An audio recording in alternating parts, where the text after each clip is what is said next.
चलिए, एक बार फिर से आप सभी का क्रेजी जी के ट्रिक के डेली करंट अफेयर की सीरीज में स्वागत है। आज के सेशन में हम 20 मई के सभी इंपॉर्टेंट करंट अफेयर यहां पर एक एक करके डिटेल में डिस्कस कर लेते हैं। पूरे सेशन को एंड तक देखिए, बहुत ही इंटरेस्टिंग सेशन है, सारे करंट अफेयर एग्जाम ओरिएंटेड हैं, तो एंड तक सेशन में बने रहिएगा। पीडीएफ और मॉक टेस्ट आपको एप्लीकेशन पर मिल जाएगा फ्री ऑफ कॉस्ट। चेकआउट कीजिए क्रेजी जी के ट्रिक एप्लीकेशन को। तब तक हम चलते हैं सबसे पहले क्वेश्चन की तरफ और शुरू करेंगे आज का डेली करंट अफेयर का हमारा सेशन।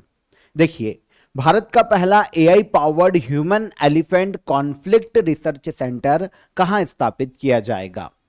तो यहां पर किसकी बात की जा रही है? AI powered human elephant conflict research centre. इसकी स्थापना की जाएगी पलामू टाइगर रिजर्व में।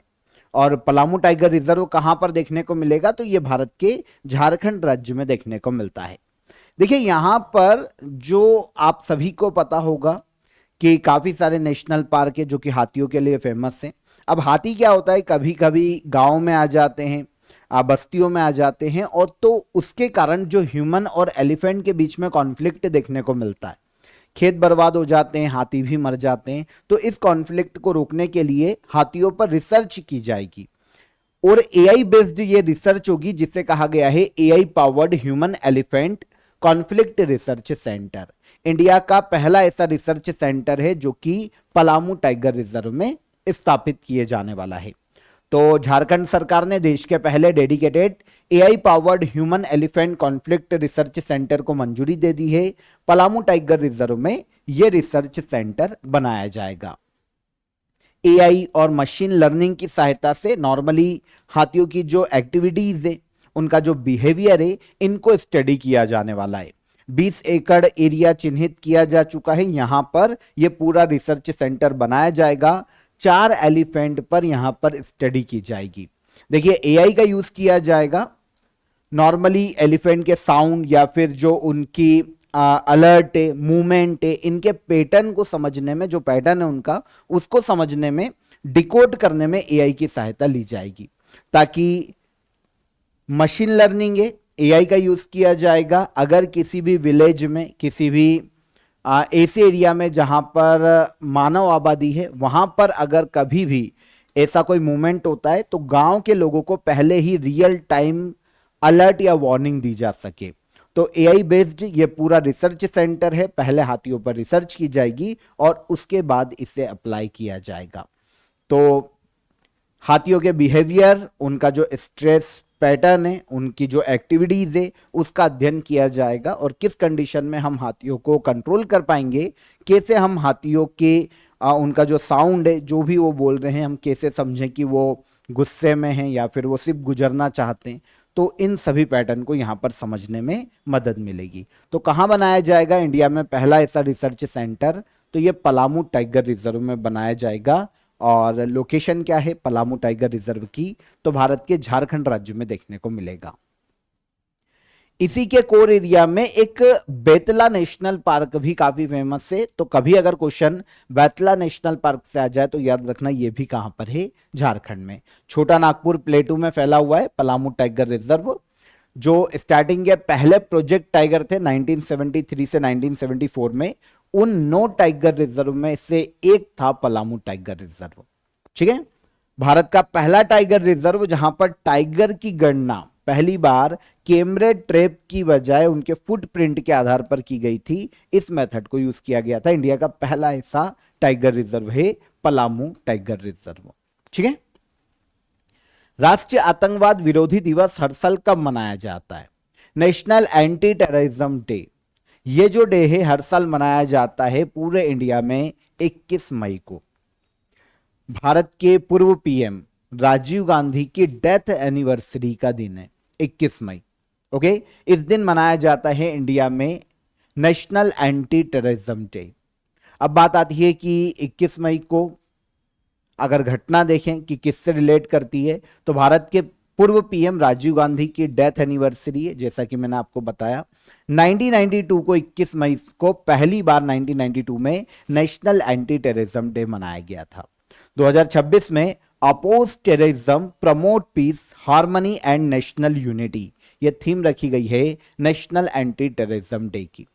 देखिए कभी श्रीलंका में एक मिलिटेंट ग्रुप था जिसका नाम है लिट्टे, इसे शॉर्ट में कहा जाता है LTTE, Liberation Tigers of Tamil Eelam, है ना। ये जो तमिलनाडु के जो वहां के तमिल भाषी थे उनके द्वारा एक गुट था, मिलिटेंट ग्रुप था।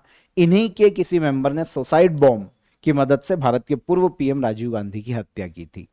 तो राजीव गांधी की हत्या का दिन है, इनके एसिसिनेशन का दिन है 21 मई को, डेथ एनिवर्सरी है। तो इसी दिन नेशनल एंटी टेररिज्म डे मनाया जाता है इंडिया में। राजीव गांधी 1984 से लेकर 1989 तक भारत के 9th पीएम रहे हैं। मरणोपरांत 1991 में इन्हें भारत रत्न से सम्मानित किया जा चुका है। यह तो हो गई 21 मई नेशनल एंटी टेररिज्म डे की बात। इसके अलावा जो मई में अदर डे हैं जो कि नॉर्मली पढ़ने में नहीं आते लेकिन कभी पूछे जा सकते हैं, तो ये आपको पता होना चाहिए।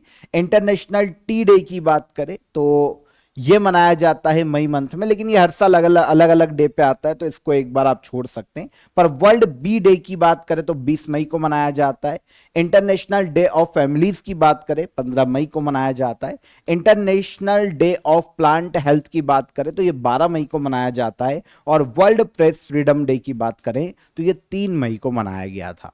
इनको आप याद रखिएगा। और 21 मई को यूनेस्को के द्वारा world day for cultural diversity for dialogue and development के रूप में भी मनाया जाता है। तो 21 मई को यूनेस्को का भी एक डे है, इसको याद रखिएगा। आगे चलें। हाल ही में लॉन्च किए गए कॉफीज ऑफ नागालैंड मिशन का कुल बजट कितना है? कॉफीज ऑफ नागालैंड मिशन, है ना, नागालैंड में कॉफी की खेती को या प्रोडक्शन को बढ़ावा देने के लिए एक मिशन है जो कि लॉन्च किया गया है। इस मिशन का टोटल बजट है 175 करोड़ रुपीस। आंसर डी कितना है? 175 करोड़। ठीक है। तो भारत ज्योतिरादित्य सिंधिया जो कि केंद्रीय मंत्री है और नेफ्यू रियो, ठीक है, जो कि नागालैंड के वर्तमान में सीएम के पद पर है, इन्होंने नागालैंड में कॉफीज ऑफ नागालैंड मिशन को लॉन्च किया है रिसेंटली। और इसके क्लस्टर बेस्ड मिशन के लिए, मतलब टोटल जो मिशन है उसका बजट रखा गया है 175 करोड़ रुपीस। अब आप बोलेंगे cluster based mission, normally mission की ही बात की जा रही है, इसमें क्या होगा कि पूरा एक क्लस्टर डेवलप किया जाएगा, मतलब एक पूरा एरिया डेवलप किया जाएगा। नॉर्मली एक ऐसा एरिया जहां पर जो ऐसे लोग हैं जो कि खेती कॉफी की खेती के कामों से जुड़े हुए हैं, ऐसे लोग फार्म्स या फिर जो इंडस्ट्रीज है उनको एक ही जगह पर डेवलप किया जाएगा। पूरा एक क्लस्टर, या फिर आप इसे इंडस्ट्रियल पार्क जैसा बोलते हैं ना, वैसा एक पूरा क्लस्टर डेवलप किया जाएगा। तो क्लस्टर बेस्ड मिशन है, पूरा प्रॉपर एरिया को डेवलप करके वहीं पर फार्मिंग इंडस्ट्री को भी वहीं पर जोड़ा जाएगा और इस तरीके से ऑल ओवर डेवलपमेंट किया जाएगा। तो ये है कॉफीज ऑफ नागालैंड मिशन, जिसके लिए 175 करोड़ रुपए का बजट रखा गया है नागालैंड सरकार के द्वारा।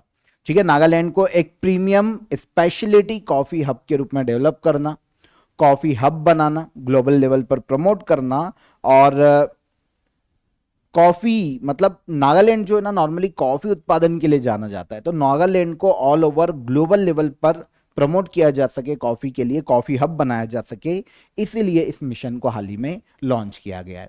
2 अलग अलग एरिया में ऐसे क्लस्टर बनाए जाएंगे, एक में अरेबिका कॉफी के क्लस्टर को डेवलप किया जाएगा, एक जगह पर रोबुस्टा कॉफी के क्लस्टर को डेवलप किया जाएगा।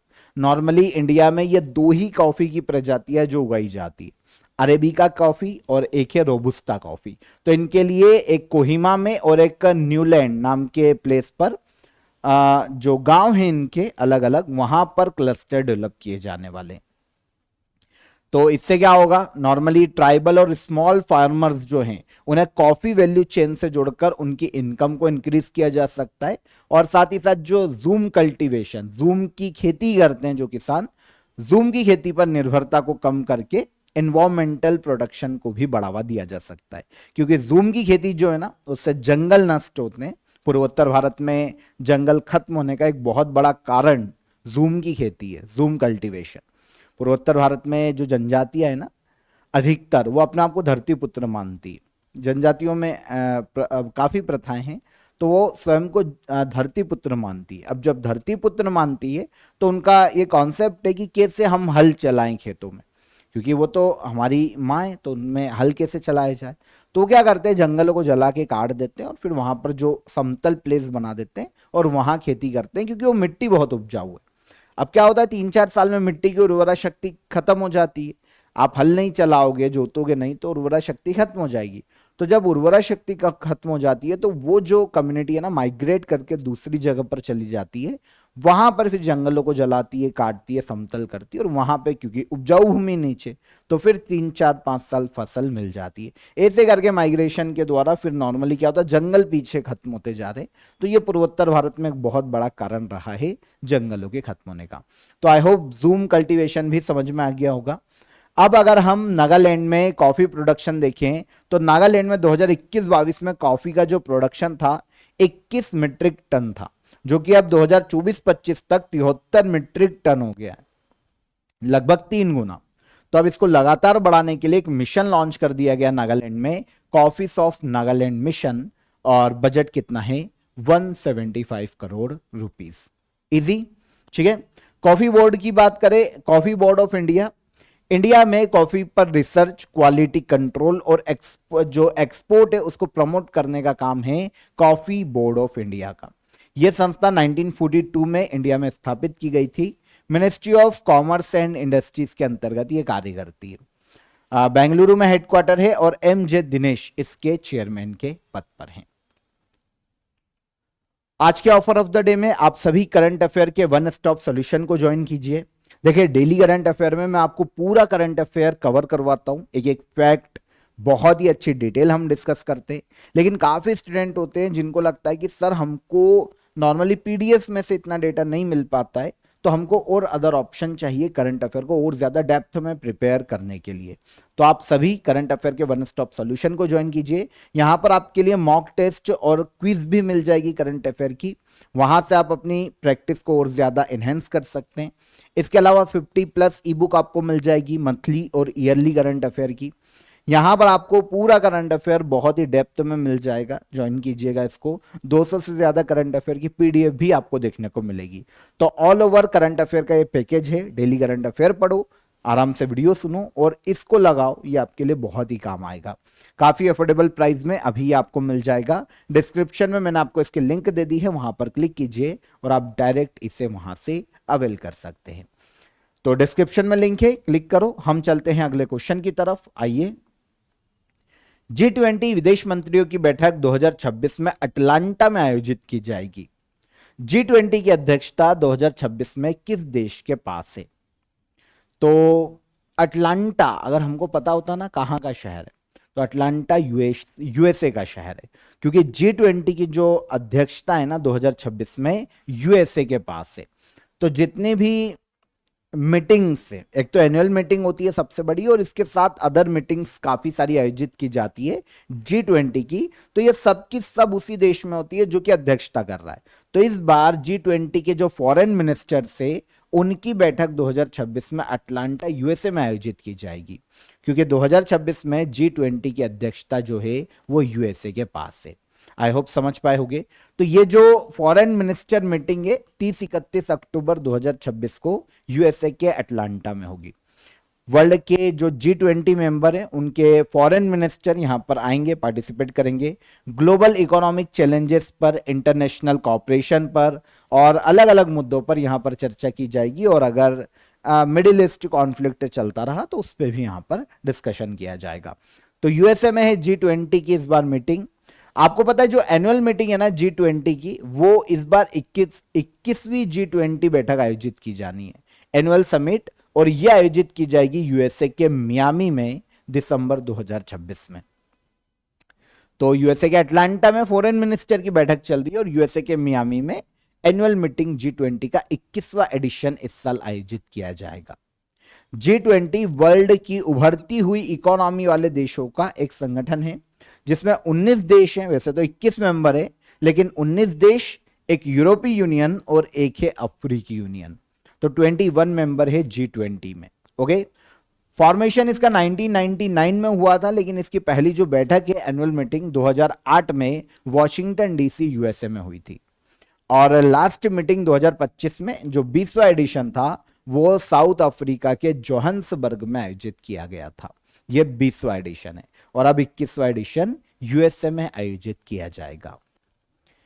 कैटेगरी ए इंस्ट्रक्शनल ग्रेडिंग हासिल करने वाली भारतीय वायुसेना की पहली महिला क्वालिफाइड फ्लाइंग इंस्ट्रक्टर कौन बनी है?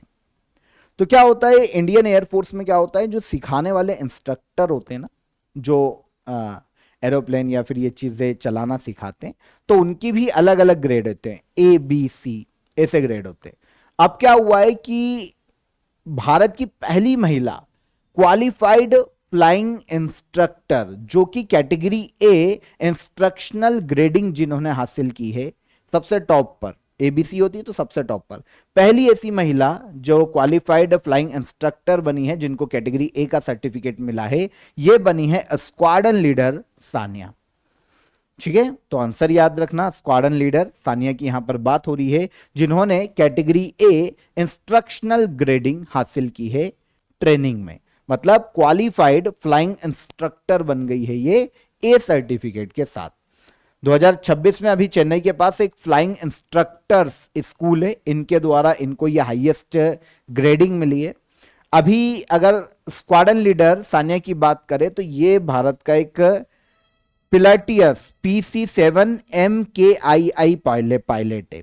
एक्चुअल में ये जो हम एक एयरक्राफ्ट देख रहे हैं या प्लेन देख रहे हैं ना, ये स्टेज 1 का बेसिक ट्रेनर एयरक्राफ्ट है। जो नए नए जिनको ट्रेन किया जाता है ना इंडियन एयरफोर्स में, उनको इस एयरक्राफ्ट से ट्रेन किया जाता है।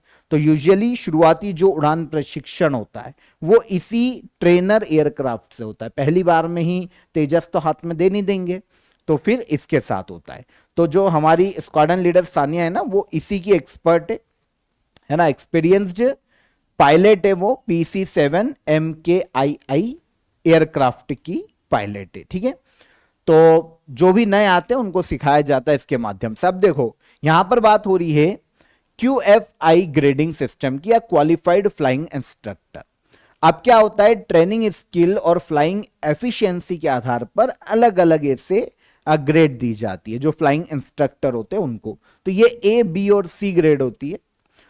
अब यहां पर जो कैटेगरी ए है या ग्रेड ए है, ये सबसे हार्ड एक तो ग्रेडिंग है, बहुत मुश्किल से मिलती है, बहुत ज्यादा शानदार अगर कोई इंस्ट्रक्टर है तो उसको दी जाती। पुरुषों में तो ये काफी लोगों को मिली है, लेकिन पहली बार किसी महिला को ये ग्रेडिंग मिली है कैटेगरी ए की।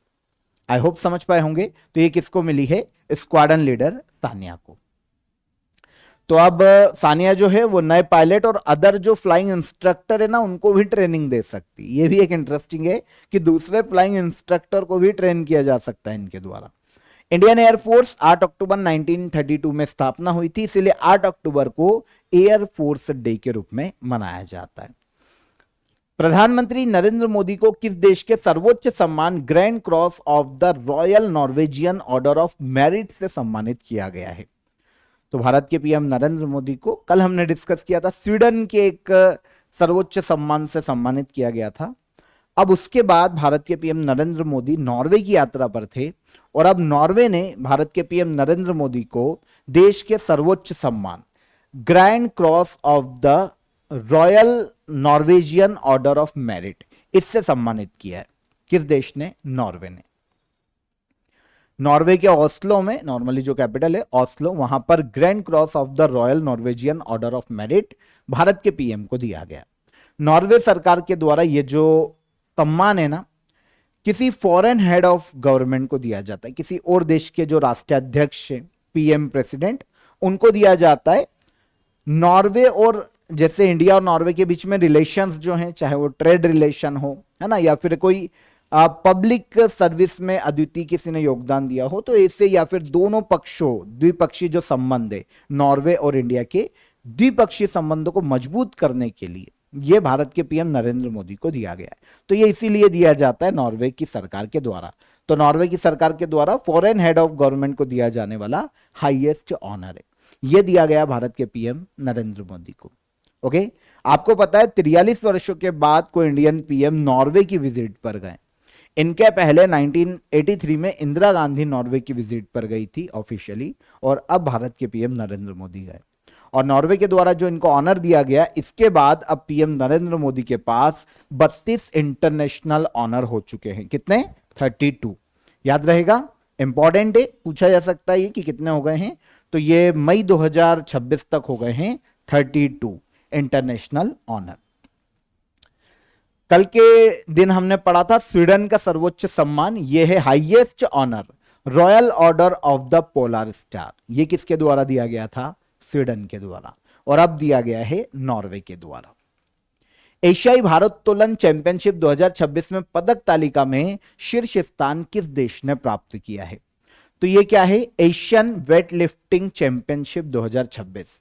इसमें मेडल टेली में आयोजन इसका इंडिया में हुआ था, गांधीनगर में। तो इस चैंपियनशिप में मेडल टेली में पहले स्थान पर रहा है चाइना।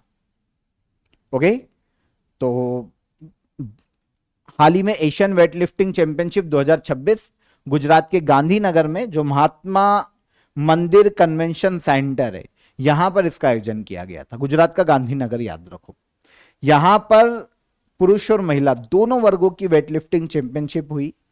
पुरुष वर्ग में ये 54th एडिशन है ये एशियन वेट लिफ्टिंग चैंपियनशिप का, और महिला वर्ग में ये 35th एडिशन है एशियन वेट लिफ्टिंग चैंपियनशिप का। अलग अलग है, पर इस बार ये अब साथ में ही आयोजित हो रही है। शुरुआत में अलग अलग शुरू हुई थी, पर अब साथ में आयोजित की जाती है। 1982 में आखिरी बार ये नई दिल्ली में आयोजित किया गया था, और अब एक बार फिर से इंडिया में आयोजित किया गया है गुजरात के गांधीनगर में।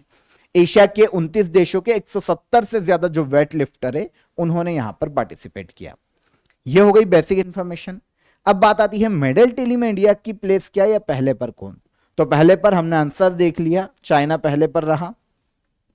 यहां पर जो हम मेडल टेली डिस्कस कर रहे हैं ना, ये ओवरऑल मेडल टेली है, ध्यान रखना। पुरुष और महिला सबके मिला दिया अब हमने। तो ये ओवरऑल मेडल टेली में चाइना पहले स्थान पर 41 मेडल के साथ। सेकंड पर है कोरिया, है ना, डीपीआर कोरिया या साउथ कोरिया के खिलाड़ी होते हैं इसमें।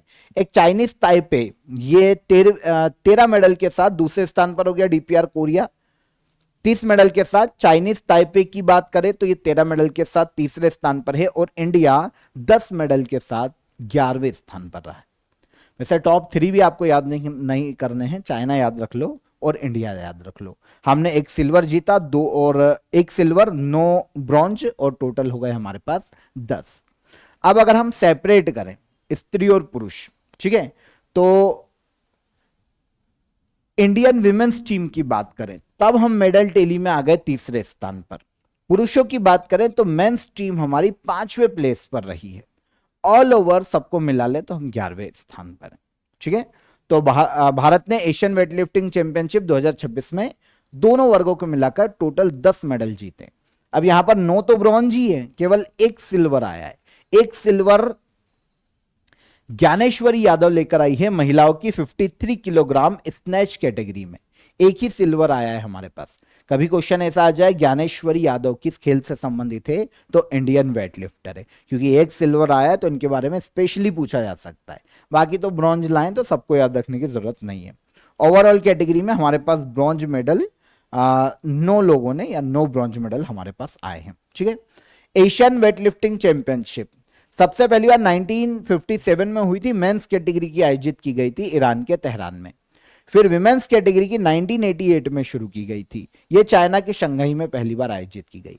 इसीलिए दोनों के एडिशन अलग अलग चलते, हालांकि अब साथ में आयोजित की जाती है पर एडिशन अलग अलग।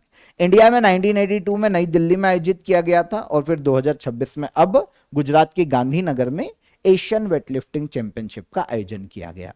आयोजन कौन करवाता है, तो एशियन वेटलिफ्टिंग फेडरेशन। एशिया में वेटलिफ्टिंग खेलों को रेगुलेट करना, इसके लिए पॉलिसीज बनाना, यह इस संस्था का काम है। 1958 में इसकी स्थापना हुई थी जापान के टोक्यो में, लेकिन इसका हेडक्वार्टर कतर के दोहा में देखने को मिलता है। मोहम्मद यूसुफ अल माना ये वर्तमान में प्रेसिडेंट या अध्यक्ष हैं एशियन वेटलिफ्टिंग फेडरेशन के।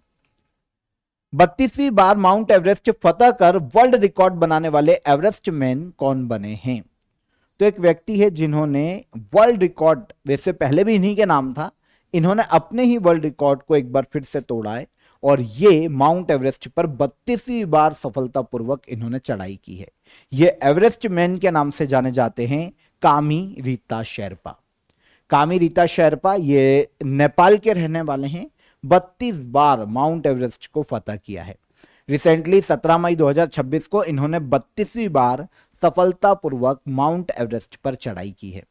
ओके, 2025 में 31वीं बार माउंट एवरेस्ट चढ़कर वर्ल्ड रिकॉर्ड बनाया था और अभी भी वर्ल्ड रिकॉर्ड इन्हीं के नाम है। अब ये 32 बार का वर्ल्ड रिकॉर्ड हो गया है। नेपाल के थामी विलेज के रहने वाले, नेपाल के हैं। 1992 में इन्होंने करियर की शुरुआत की थी माउंटेनर के रूप में। 1994 में पहली बार इन्होंने माउंट एवरेस्ट पर सफलतापूर्वक चढ़ाई की थी। उसके बाद तो लगातार माउंट एवरेस्ट पर ये 32 बार चढ़ चुके हैं। और वर्ल्ड की जो हाईएस्ट पिक्स है अदर, जो 8000 मीटर से ऊंची है, नॉर्मली सारी हिमालय रेंज में ही देखने को मिलती है। K2 काराकोरम भारत में है, लद्दाख क्षेत्र में। लॉत्सी नेपाल चाइना बॉर्डर पर, फिर एक मनास्लू ये नेपाल में है। छू ओयू नेपाल चाइना बॉर्डर पर, ये 8000 मीटर से ऊपर की चोटियां है हिमालय की, सब पर इन्होंने सफलतापूर्वक चढ़ाई की। महिलाओं में ये जो रिकॉर्ड है नेपाल की ही लाकपा शेरपा के नाम पर है। ये महिला है नेपाल की लाकपा शेरपा, इन्होंने 11 बार माउंट एवरेस्ट पर सफलतापूर्वक चढ़ाई की है। तो दोनों को याद रखिए। माउंट एवरेस्ट वर्ल्ड की हाईएस्ट पीक है, 8848 मीटर ऑलमोस्ट इसकी ऊंचाई है। ऑलमोस्ट क्योंकि इसकी ऊंचाई लगातार बढ़ती जा रही है, तो डेटा हमको अलग अलग जगह पर 1-2 मीटर का देखने को मिल जाता है। तो 8848 मीटर ऑन एवरेज जो नॉर्मली माना जाता है। नेपाल में देखने को मिलता है माउंट एवरेस्ट, हिमालय की सर्वोच्च चोटी और वर्ल्ड की भी सर्वोच्च चोटी है। नेपाल में से सागर माथा के नाम से जाना जाता है और तिब्बत में चोमुलुंगमा के नाम से पुकारा जाता है, और वर्ल्ड में माउंट एवरेस्ट। माउंट एवरेस्ट पर सफलतापूर्वक पहली बार चढ़ाई की थी एडमंड हिलेरी और तेंजिंग नॉर्गे ने। एडमंड हिलेरी ये न्यूजीलैंड के हैं और तेंजिंग की बात करें ये नेपाल के हैं। फर्स्ट विमेन क्लाइंबर की बात करें तो ये जुंको तेबई है जापान की। और इंडिया का फर्स्ट इंडियन विमेन की बात करें तो बछेंद्री पाल 1984 में ये माउंट एवरेस्ट पर सफलतापूर्वक चढ़ाई। उड़ाई के मुख्य कार्यकारी अधिकारी के रूप में किसने पदभार ग्रहण किया है? तो आधार कार्ड को रेगुलेट करने वाली संस्था है उड़ाई। इसके हाल ही में सीईओ चीफ एग्जीक्यूटिव ऑफिसर या मुख्य कार्यकारी अधिकारी नियुक्त किए गए हैं सौरभ विजय। कौन बने? सौरभ विजय। ठीक है, तो unique identification authority of India short में कहा जाता है उड़ाई, आधार कार्ड को रेगुलेट करने वाली संस्था है। सौरभ विजय इसके सीईओ के रूप में अपॉइंट किए गए 1998 बैच के, ये महाराष्ट्र केडर के आईएएस अधिकारी है। इनके पहले अभी तक इस पद पर भुवनेश कुमार थे, लेकिन भुवनेश कुमार को टूरिज्म मिनिस्ट्री में सेक्रेटरी सचिव बना दिया गया है। तो अब उड़ाई के नए सीईओ के रूप में सौरभ विजय अपॉइंट किए गए। उड़ाई जैसा कि मैंने आपको बताया इंडियन गवर्नमेंट की एक संस्था है जो कि आधार नंबर जारी करती है और उससे जुड़ी हुई जो सर्विसेज है उनको रेगुलेट करती है। उड़ाई की स्थापना 2009 में हुई थी। हालांकि इसके लिए जो आधार एक्ट लाया गया था वो 2016 में लाया गया और उसके द्वारा इस संस्था को एक स्टैट्यूटरी बॉडी बनाया गया उड़ाई को, unique identification authority of India. ठीक है, नई दिल्ली में हेडक्वार्टर है। Ministry of electronics and IT के अंतर्गत ये कार्य करती है। नीलकंठ मिश्रा इसके वर्तमान में अध्यक्ष है, चेयरमैन, और सौरभ विजय बन गए अब कौन? इसके सीईओ। आगे चलिए, लास्ट क्वेश्चन। चर्चा में रहा प्रोजेक्ट सक्षम किस संगठन या मिनिस्ट्री का इनिशिएटिव है? प्रोजेक्ट सक्षम ये national highways authority of India का एक इनिशिएटिव है, भारतीय राष्ट्रीय राजमार्ग प्राधिकरण। इसने एक प्रोजेक्ट की शुरुआत की है जिसका नाम है प्रोजेक्ट सक्षम। अब ये है क्या? एक्चुअल में एक एनजीओ भी है जिसका नाम है वर्टिस फाउंडेशन। वर्टिस फाउंडेशन के साथ मिलकर national highway authority of India ने प्रोजेक्ट सक्षम की शुरुआत की है। इसका उद्देश्य कि हाईवे, जो नेशनल हाईवे ना, उनके किनारे जो रूरल एरिया है, वहां की जो महिलाएं हैं, जो बेरोजगार युवा हैं, उन सभी को स्किल डेवलपमेंट ट्रेनिंग देकर उन्हें जॉब्स दिलवाई जा सके, रोजगार दिया जा सके और सस्टेनेबल जो बोल सकते हैं कि जीवन यापन के जो लिए जो अपॉर्चुनिटीज है वो उन तक पहुंचाई जा सके। स्किल डेवलप की जाएगी। एक किसी भी व्यक्ति, मान लो हाईवेज के किनारे जो गांव आते हैं, है ना, उनकी जो महिलाएं हैं, रूरल महिलाएं, इसके अलावा जो बेरोजगार युवा हैं गांव के, उन सभी की योग्यता क्या है उनको समझकर, किस में इंटरेस्ट है इसको समझकर ऑल ओवर उनके डेवलपमेंट के लिए स्किल डेवलपमेंट ट्रेनिंग उनको दी जाएगी। ये अलग अलग सेक्टर में भी हो सकती है और national highway authority of India के अंतर्गत national highway authority of India से जुड़ी हुई जो अदर काम है उनसे जुड़ा भी हो सकता है। जैसे टोल टैक्स है तो उस पर कोई वर्कर चाहिए, तो ऐसे कामों के लिए भी हो सकता है। तो इनको स्किल डेवलपमेंट ट्रेनिंग दी जाएगी। प्रोजेक्ट के तहत देश भर में 12 ट्रेनिंग सेंटर्स संचालित किए जा रहे, जहां पर नॉर्मली जैसा कि मैंने आपको बताया कि अलग अलग tailoring, plumbing, electrical work, nursing, अलग अलग चीजों की ट्रेनिंग युवाओं को, महिलाओं को दी जाने वाली उनकी योग्यता के आधार पर। तो इस मिशन को national highway authorities of India ने नाम दिया है प्रोजेक्ट सक्षम। ओके, तो इंपॉर्टेंट इनिशिएटिव है national highway authority of India. ये NHAI एक्ट 1988 के तहत 1995 में इसका गठन किया गया था। संतोष कुमार यादव IAS अधिकारी इसके चेयरमैन के पद पर है। Ministry of road transport and highways के अंतर्गत NHAI काम करता है। नेशनल हाईवे का निर्माण और उसे रेगुलेट करना national highway authority of India की जिम्मेदारी है। इजी। तो यहां पर 20 मई के हमारे सभी करंट अफेयर हमने डिटेल में डिस्कस किए। अब आइए लास्ट डे के करंट अफेयर को रिवाइज करते हैं एक बार हम। नीदरलैंड के लाइडेन यूनिवर्सिटी से 11वीं शताब्दी के ऐतिहासिक अनैमंगलम ताम्रपत्र भारत को लौटाए गए हैं इस यूनिवर्सिटी के द्वारा। ये किस भारतीय राजवंश से संबंधित है? तो चोला डायनेस्टी। प्रधानमंत्री नरेंद्र मोदी को royal order of the polar star ये दिया है किसने? अभी हमने बात की है स्वीडन ने। किस परियोजना के लिए भारत और नीदरलैंड के बीच में तकनीकी सहयोग समझौता हुआ, जिसका उद्देश्य दुनिया का सबसे बड़ा मानव निर्मित फ्रेश वाटर रिजर्वायर बनाना है? तो यह कल्पसार प्रोजेक्ट के लिए समझौता हुआ है इंडिया का नीदरलैंड के साथ में। वरिष्ठ कांग्रेस नेता VD सतीशन ने केरल के 13वें CM के रूप में शपथ ली। यह परवूर सीट से MLA हैं। अंतर्राष्ट्रीय संग्रहालय दिवस हर साल मनाया जाता है 18 मई को। भारत की पहली AI संचालित फिजिकल बैंकिंग शाखा का इनॉग्रेशन किस शहर में किया गया? तो यह गुवाहाटी में किया गया। 79th वर्ल्ड हेल्थ असेंबली का आयोजन हाल ही में किस शहर में किया जा रहा है? तो इसका आयोजन किया जा रहा है जेनेवा, स्विट्जरलैंड। तीसरा भारत नॉर्डिक शिखर सम्मेलन किस शहर में आयोजित किया जा रहा है? तो यह ओस्लो, नॉर्वे में ही है। मई 2026 में भारत ने 2 साल के कार्यकाल के लिए किस वैश्विक IT सुरक्षा मानक निकाय की अध्यक्षता ग्रहण की है? तो यह है कॉमन क्राइटेरिया डेवलपमेंट बोर्ड। और किस राज्य ने NSQ दवाओं को ट्रैक करने और NDPS दवाओं की बिक्री को नियंत्रित करने के लिए भारत का पहला integrated technology driven monitoring portal launch किया है? तो यह हो जाएगा कर्नाटका राज्य। ये सारे करंट अफेयर कल के सेशन के हमने रिवाइज किए। क्वेश्चन ऑफ द डे का आंसर देख ले, सिंपल थे वैसे क्वेश्चन तो। दुनिया का पहला ऑप्टोसार सैटेलाइट कौन सा है? तो यह है मिशन दृष्टि। प्रार्थना समाज की स्थापना की है डॉक्टर आत्माराम पांडुरंग ने। और भारत का दूसरा सबसे बड़ा जो टाइगर पॉपुलेशन वाला स्टेट है वो है कर्नाटका। पहला कौन? मध्य प्रदेश। ठीक है, तो ये तीनों क्वेश्चन के आंसर। अब आज के क्वेश्चन ऑफ द डे देखो। प्रधानमंत्री नरेंद्र मोदी को 19 मई 2026 तक टोटल कितने अवार्ड मिले हैं? तो अभी हमने डिस्कस किया है, बता दोगे। ये हाईएस्ट सिविलियन ऑनर की बात हो रही है, दूसरे देशों से जो मिले तो बता देना। जिंजी फोर्ट किस राज्य में स्थित है? और पेशवा बाजीराव की समाधि किस नदी के किनारे स्थित है? नदी पूछी गई है। तीनों क्वेश्चन सिंपल है पर इंपॉर्टेंट है, कमेंट में आंसर कीजिए। सेशन पसंद आया हो तो लाइक और शेयर करके जाइएगा। चैनल पर पहली बार आए हो तो चैनल को सब्सक्राइब कर लो। हम कल फिर मुलाकात करेंगे नेक्स्ट डे के करंट अफेयर में। तब तक ख्याल रखिएगा अपना। जय हिंद, जय भारत।